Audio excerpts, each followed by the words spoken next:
Bonjour et bienvenue sur la chaîne des Fous de Normandie. Aujourd'hui, on va parler de cet article dont vous trouverez comme d'habitude le lien dans la description de cette vidéo.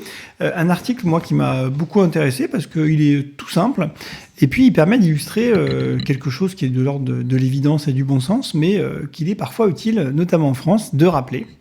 Alors la question que se pose cet article, avec une étude prospective, descriptive prospective, c'est-à-dire qu'on prend des jeunes gens, on essaie de voir s'ils ont des problèmes psychiatriques et puis on les suit jusqu'à l'âge adulte et on essaie de voir si certains paramètres ont pu influer. Voilà, on essaie de faire des associations statistiques. Bon. Et puis, en fait, ce qu'ils ont réussi à démontrer, encore une fois, qui est assez évident, c'est que quand on souffre dans l'enfance d'un trouble psychiatrique, eh bien, on a plus de risques à l'âge adulte d'en souffrir. Voilà, alors c'est une évidence, mais c'était peut-être aussi quand même malgré tout important de le montrer. Le risque, il n'est pas négligeable en plus, puisque par exemple pour n'importe quel trouble psychiatrique dans l'enfance, on a 2,5 fois plus de risques de manière générale de souffrir d'un trouble psychiatrique à l'âge adulte. Donc vous voyez qu'il y a évidemment une continuité, c'est le même individu, et donc forcément quand on a souffert dans l'enfance d'un trouble psychiatrique, oui, on a 2,5 fois plus de risques d'en souffrir encore à l'âge adulte. Bon, ça c'est pour le trouble, n'importe quel trouble psychiatrique. Pour le trouble anxieux en particulier, par exemple, c'est 3,3 fois plus de risques. On sait que le trouble anxieux, c'est vraiment un trouble chronique. C'est vraiment, on hérite d'abord d'un tempérament anxieux qui se décompense, comme certains disent, mais en tout cas qui s'aggrave, qui se précipite en trouble anxieux authentique.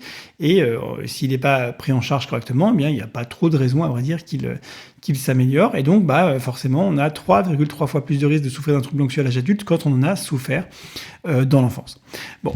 Et puis, il y a une autre question qui peut se poser, c'est, mais du coup, est-ce qu'il faut faire quelque chose? Est-ce qu'il faut soigner les enfants? Est-ce qu'il faut qu'ils puissent bénéficier d'une prise en charge spécialisée en psychiatrie? Est-ce que ça change quelque chose?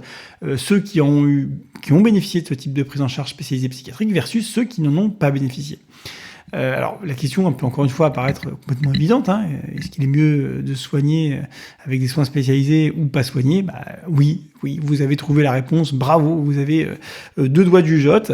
Il est nécessaire, effectivement, de soigner les enfants parce que, en fait, ça permet de diminuer le risque de troubles psychiatriques à l'âge adulte par rapport à des mêmes enfants qui, eux, n'ont pas bénéficié dans l'enfance de ces soins psychiatriques spécialisés. Alors, c'était évident, mais il n'empêche que c'était toujours important de le rappeler. En psychiatrie, comme en médecine en général, soigner les gens, c'est mieux que pas les soigner. Bon, alors, excusez-moi pour cette vidéo qui est un peu évidente, mais il y a quand même quelques implications à ça, à cette évidence. C'est que d'abord, il faut que les gens changent d'image concernant la psychiatrie, changent leur idée concernant ce qu'est la psychiatrie et son efficacité. La psychiatrie, c'est de la médecine et c'est là pour aider les gens. Et la taille de l'effet, elle est bonne. C'est-à-dire qu'en psychiatrie, on soigne bien les gens. C'est pas le cas dans toutes les spécialités. C'est-à-dire qu'il y a des spécialités où malheureusement, la plupart des troubles ou une bonne partie des troubles, on n'a pas forcément des très très bonnes solutions à proposer aux patients. C'est pas le cas de la psychiatrie. En psychiatrie, on peut vraiment aider les gens au moment où ils sont présents, mais aussi leur permettre de diminuer leur risque de développer plus tard des troubles psychiatriques, comme vous voyez avec cette étude.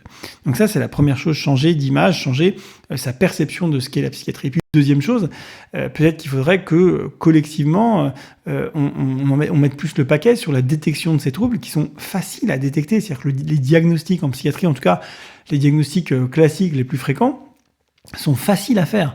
Les diagnostics les plus fréquents dans l'enfance, c'est en 1 le trouble anxieux, en 2 le TDAH. C'est des diagnostics qui sont pas compliqués à faire, d'accord? N'importe quelle personne qui a été un peu formée peut faire du dépistage. Il y a des outils qui sont formidables pour ça. Par exemple, l'outil de l'ami Jérôme Bianchi, Identidis, qui est vraiment très bien.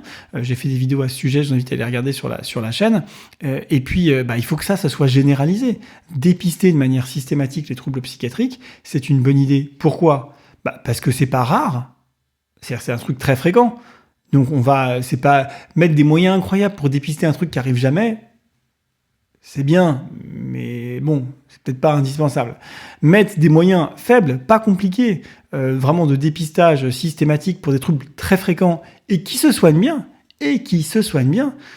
c'est une évidence, c'est du bon sens. Est-ce qu'il y a besoin d'argumenter? Est-ce qu'il y a besoin d'avoir fait 50 années d'études pour comprendre que on a des outils efficaces pour dépister et ensuite on peut soigner les gens Est-ce que c'est une bonne idée de le faire? Je sais pas, il faudrait faire des études pour savoir si c'est une bonne idée de soigner les gens et d'utiliser des outils simples, pas chers et très efficaces pour dépister les troubles fréquents. Je ne sais pas. Bon, si vous savez, bien évidemment que vous savez. Donc, il faut soigner les gens, ça marche bien, et il faut qu'on mette le paquet pour dépister les troubles psychiatriques dans l'enfance, parce que ensuite, ça permet de faire des adultes qui vont, en moyenne, mieux que ceux qui n'ont pas bénéficié de ces soins psychiatriques. Je vous dis à très bientôt dans une prochaine vidéo. Bye.